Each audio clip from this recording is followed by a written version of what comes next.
ಕೃಷ್ಣ ಬೈರೇಗೌಡರು ಆದ್ಮೇಲೆ ಆಕ್ಟಿವ್ ಆಗಿ ಕೆಲಸ ಮಾಡ್ತಿರೋ ಇನ್ನೊಬ್ರು ಮಿನಿಸ್ಟರ್ ಅಂದ್ರೆ ಇವ್ರೆ. ಫಂಗಸ್ ಇರೋ ಫುಡ್ ತಿನ್ನಕ್ಕೆ 5 ಸ್ಟಾರ್ ಹೋಟ್ಲಿಗೆ ಹೋಗ್ಬೇಕಾ? ಬೆಂಗಳೂರಲ್ಲಿ FDA 3 ಸ್ಟಾರ್ 5 ಸ್ಟಾರ್ ಹೋಟೆಲ್ಸ್ ನ ರೇಡ್ ಮಾಡಿ stale food, hygienic conditions, fungus ಬಂದಿರೋದು, ಎಕ್ಸ್ಪೈರ್ಡ್ ಈ ತರ ತಿನ್ನಕ್ಕೆ ಲಾಯಕ್ ಇಲ್ದೇ ಇರೋದು 1000 kg ಐಟಮ್ಸ್ ನ ಕಸಕ್ ಹಾಕಿದ್ದಾರೆ. ಈ ಫುಡ್ ಸೇಫ್ಟಿ ಡ್ರೈವ್ ಹಿಂದೆ ಇರೋದು ನಮ್ ಹೆಲ್ತ್ ಮಿನಿಸ್ಟರ್ UT ಖಾದರ್.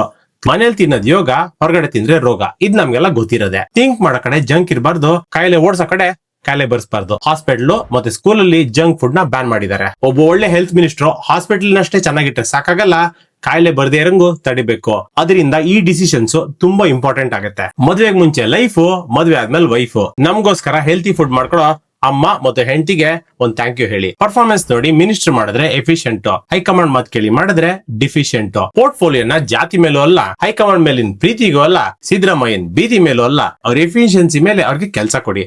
ಅವಾಗ ಮಾತ್ರ ಒಳ್ಳೆ ಕೆಲಸ ಮಾಡೋ ಮಿನಿಸ್ಟರ್ಗಳು ಸಿಗ್ತಾರೆ. ನಿಮ್ಗೆ ಈಗಿರೋ ಗೌರ್ಮೆಂಟ್ ಅಲ್ಲಿ ಯಾರಾದ್ರೂ ಎಫಿಷಿಯಂಟ್ ಮಿನಿಸ್ಟರ್ಸ್ ಇದಾರೆ, ಅವ್ರನ್ನ ಮೆನ್ಷನ್ ಮಾಡ್ಬೇಕಂದ್ರೆ ಈ ಕಮೆಂಟ್ಸ್ ಅಲ್ಲಿ ತಿಳಿಸಿ.